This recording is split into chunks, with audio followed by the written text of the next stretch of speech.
언제 철들래? 나 이제 진짜 정신 차렸다니까?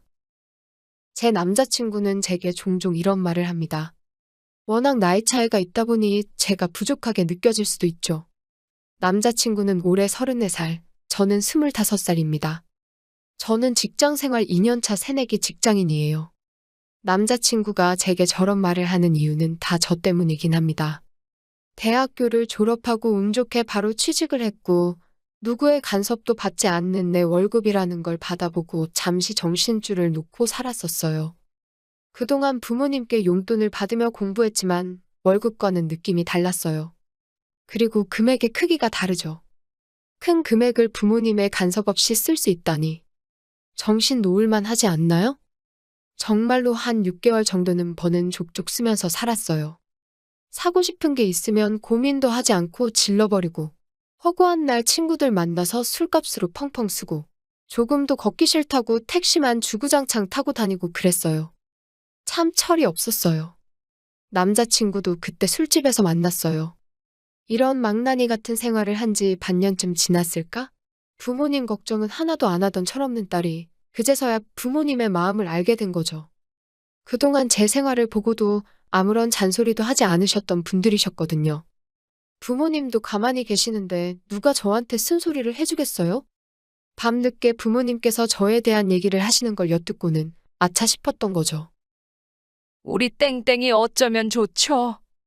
내가 얘기라도 해볼까요? 그동안 공부한다고 스트레스 많이 받았을 텐데 스트레스 풀어야죠. 도대체 몇 달째예요? 나 진짜 밤마다 우리 딸 언제 들어오나 걱정돼서 잠이 안 와요. 금방 정신 차릴 거예요. 우리가 우리 딸 안 믿으면 누가 우리 딸 믿어요. 다시 예전처럼 돌아오겠죠? 그럼요. 우리 조금만 믿고 기다려봐요. 내가 지금 돈을 버는 것도 다 부모님의 지원이 있었기에 가능했던 일인데 저는 그걸 잠시 잊고 살았던 거죠. 그동안의 제 행동들이 얼마나 후회스럽던지 몰라요? 그제서야 진짜 제대로 된 삶을 살기 시작했어요. 늦었지만 부모님께 제 월급으로 옷도 한 벌 해드리고 외식도 했어요. 사치스럽게 쇼핑하던 것도 싹 끊고 친구들도 한 달에 두세 번만 만나고 이제 택시는 위급한 상황이 아니면 거들떠도 안 봐요. 그리고 매달 부모님께 용돈도 조금씩 챙겨드리고 제 생활비 일부를 제외하고는 착실하게 적금도 붓고 있습니다.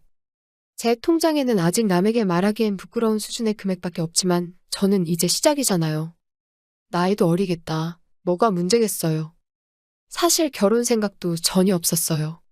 지금의 남자친구와 결혼까지는 아니다. 이건 아니지만 아직 이르다는 생각이 컸거든요. 그런데 남자친구는 나이가 있으니 결혼을 서둘렀어요. 제 나이가 결혼 정년기도 아니고 그렇다고 남자친구와 오랫동안 만난 것도 아니니 당연히 저는 거절을 했죠. 아무래도 제가 가진 돈이 많지 않다는 게 선택에 큰 영향을 줬어요. 오빠, 우리 결혼은 아직 이르지 않아? 내가 결혼 상대로 별로인 거야? 아니야, 그건 아닌데. 내가 돈도 별로 없고. 에이, 뭐하러 그런 생각을 해. 돈은 나도 있고 같이 벌면 되지. 그래도 나는 땡땡이가 뭔 말하도 좋아. 남자친구의 말에 며칠 고민을 했어요. 제 결론은 내 못났던 시절과 지금의 나 자신을 그대로 받아주는 남자와 결혼해도 괜찮겠다였어요. 부모님께 말씀드리니 난리가 났죠. 25살짜리 딸내미가 결혼을 하겠다니 놀라실만 합니다. 저는 남자친구가 제게 해줬던 말들을 말씀드렸어요. 부모님께서도 한참 생각을 하시더니 한번 만나보자고 하시더라고요. 그렇게 남자친구가 저희 집에 인사를 오게 되었어요. 우리 땡땡이가 나이가 아직 어린데 그렇게 서두를 필요가 있나? 장인어른, 저 정말 땡땡이 행복하게 해줄 자신 있습니다. 내가 정말 자네를 믿어도 되겠나? 남자친구의 태도에 저희 부모님도 결국 허락을 해주셨어요. 그리고 저희 가장 큰 걱정이었던 금전적인 부분도 부모님께서 해주시기로 하셨습니다. 사실 저는 저희 부모님 문제만 해결되면 저희 결혼에는 더 이상 장애물은 없을 줄 알았거든요. 근데 복병은 따로 있었어요. 제가 남자친구네 집에 인사를 드리러 갔을 때의 이야기입니다. 그래. 모아둔 돈이 없다고 하던데 결혼은 어떻게 할 거니? 부모님께서 조금 도와주시기로 하셨어요. 에휴, 요즘 애들은 성인이 돼도 부모 도움 없이는 아무것도 못하는 게 문제야, 문제. 살림은 좀 할 줄 알고? 배워가면서 살려고요. 아이고, 아무것도 없고 아무것도 모르는 애를 데려왔네. 아이고, 사실 저도 기분이 막 좋지는 않았어요. 제가 결혼하겠다고 덤벼든 것도 아니고 다 괜찮다고 결혼하자고 한 건 남자친구잖아요. 그리고 25이면 대학교를 졸업한 지 얼마 되지도 않았는데 어떤 며느리감을 원하셔서 저러시나 싶었어요. 그래도 어른들 눈에는 철부지 어린애로 보일 수도 있겠다 싶어서 좋게 넘어가려고 했었어요. 계속 웃으면서 열심히 살겠다, 노력하겠다, 배우겠다를 앵무새처럼 반복했어요. 그래도 여전히 저를 보는 눈빛은 아주 냉랭하기 그지없었네요.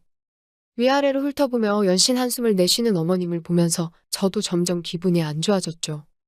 마지막엔 내가 웃는 건지 우는 건지도 모르겠다 싶은 정신으로 나왔어요. 그나마 남자친구가 엄마 말 신경 쓰지 말라며 말로만 저러시지 잘해주실 거라고 다독여줬어요. 그때는 그렇게 지나갔는데 조금 신경 쓰이는 점이 있었죠. 제가 남자친구와 결혼을 약속하고 저희 부모님께 지원을 받는 것도 남자친구는 이미 알고 있는 사실이에요. 남자친구가 어머님께 제 얘기를 했다면 분명히 이 얘기도 했을 거예요. 근데 굳이 제게 다시 물어보신다는 건 그게 마음에 안 드신다는 표현이겠죠? 만약 남자친구가 제 얘기를 하지 않았다면 제가 모은 돈이 없다는 것도 모르셨어야 하잖아요. 어찌됐건 제가 돈을 모으진 못했지만 빈손으로 가는 것도 아닌데 이런 취급을 받는 것이 맞나? 싶었어요. 사회 초년생이 돈을 모으면 얼마나 모으고 살림을 배웠으면 얼마나 배웠겠어요? 혹시 내가 결혼하자고 매달린 걸로 아시나? 싶은 생각까지 들었다니까요. 그래도 어쩌겠어요. 좋은 게 좋은 거라고 좋게 생각하고 넘어가야죠. 다 걱정되는 마음에 잔소리도 하고 쓴소리도 하시는 거다. 이렇게 생각했어요. 남자친구는 부모님의 지원 없이 저는 제 돈과 부모님의 지원으로 엇비슷한 결혼 자금을 준비하고 결혼 준비를 시작했어요. 문제없이 잘 진행되는 듯 싶었는데 상견례 때 결국 일이 터졌어요. 솔직히 제 성에는 안 차는데 애들이 좋다니까 어쩔 수가 없네요. 예쁘게 봐주세요. 가르칠 것 투성이네요. 근데 씀씀이가 해퍼서 살림이나 잘할지 모르겠네. 엄마가 돈 관리 해줄 테니까 다음에 우리 집 놀러 올 때 월급 통장 챙겨와. 제가 비록 잠깐이었지만 흥청망청 생활을 했던 건 인정해요. 하지만 지금은 남들처럼 알뜰하게 계획적으로 지출하고 있고 또 저희 부모님도 제 월급에 이래라 저래라 하지 않으셨는데 시어머니 되실 분이 제 월급 통장 얘기를 하신다는 게 저는 너무 이해가 안 됐어요. 이건 걱정스러운 마음에 아는 쓴소리에 선을 넘었다고 생각했어요. 그리고 어머님께서는 제 과거를 어떻게 아셨을까요? 당연히 남자친구가 얘기를 했겠죠? 이미 지나간 일이고 지금은 제가 그렇게 살고 있지 않다는 걸 아는 사람이 왜 어머님께 이런 얘기까지 했을까요? 그리고 어머님이 이렇게 선을 넘는 발언을 하실 때도 가만히 있더라고요. 저는 너무 화가 났어요. 이건 저와 제 부모님까지 무시하는 언행이라고 생각했거든요. 그리고 그런 어머님 옆에 가만히 있던 남자친구에게도 굉장히 실망을 했습니다. 저 어머님께 월급 통장 맡길 생각 없어요. 저 착실하게 생활하고 있습니다. 너 술 마신다고 돈 펑펑 쓰고 다녔다는 거 알고 하는 소리다.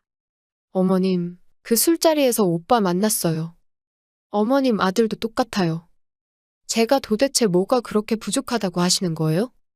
너 돈 얼마나 모았다고 우리 아들하고 똑같니 뭐니 아니? 어머님 아들하고 제 나이 차이가 몇인지는 아세요?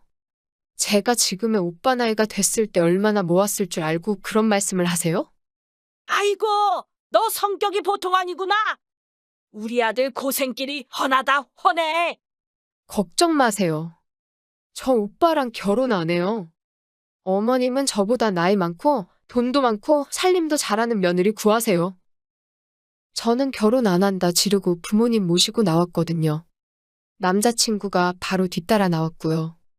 이렇게 가면 어떡하냐면서 저를 붙잡았고 저는 부모님 먼저 보내고 남자친구와 얘기를 하기로 했어요. 바로 어머님도 나오셨는데 저를 째려보면서 지나쳐 가셨고요. 아무리 의견이 안 맞는다고 해도 이렇게 나가면 어떡해. 상견례잖아. 결혼할까 말까 하는 상황에 상견례가 대수야? 월급 통장 안 들여도 돼. 돈 관리는 우리가 하는 게 맞지. 그건 당연한 거야. 엄마가 말로만 저러지 실제로 막 못 살게 구시는 분은 아니야. 그럼 오빠가 그렇게 말씀하지 마셔라 말렸어야지. 오빤 옆에서 뭐 했어? 아니, 그런 뜻이 아니잖아. 너나 나나 배우면서 살라는 거지. 어머님은 그런 뜻이 아니던데. 나만 못났다 하시던데. 우리 엄마 입장에선 그렇게 생각하실 수도 있지. 뭐라고? 내가 부족한 만큼 우리 부모님이 채워주시면 동등한 입장인데 내가 왜 이런 취급을 받아야 해? 말이 그렇다는 거지 너를 무시하는 건 아니야. 오빠는 돈 많은 연상 만나. 오빠보다 훨씬 어린애 만나면서 오빠만큼 벌어놨기를 바라는 게 이상한 거 아니야? 말로는 무시 안 한다 어쩐다 하는데 그게 본심이겠죠. 그렇게 남자친구와 어머님께 휘둘려 살 거면 부모님께 손 안 벌리고 빈손으로 시집가죠. 뭐하러 두둑히 챙겨서 제 발로 지옥문 열겠어요? 사회 초년생이 근 10년을 일한 사람과 같은 재산을 가지고 있는 게 말이 되나요? 이런 말 같지도 않은 이유로 무시를 당할 게 눈에 선한데 어떻게 결혼을 하겠어요?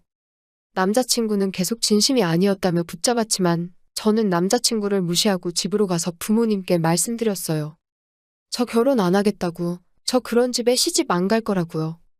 부모님께서는 내심 안도하는 표정을 지으셨어요. 저 어머님이 무시하지 않아도요, 남편 의견 존중하고 알뜰하게 열심히 살아보려고 했어요. 진심인지 아닌지는 모르겠지만 진심이 아니라면 이런 불필요한 감정 싸움을 할 필요가 있을까요? 말로만 듣던 기선제압 뭐 이런 건가요?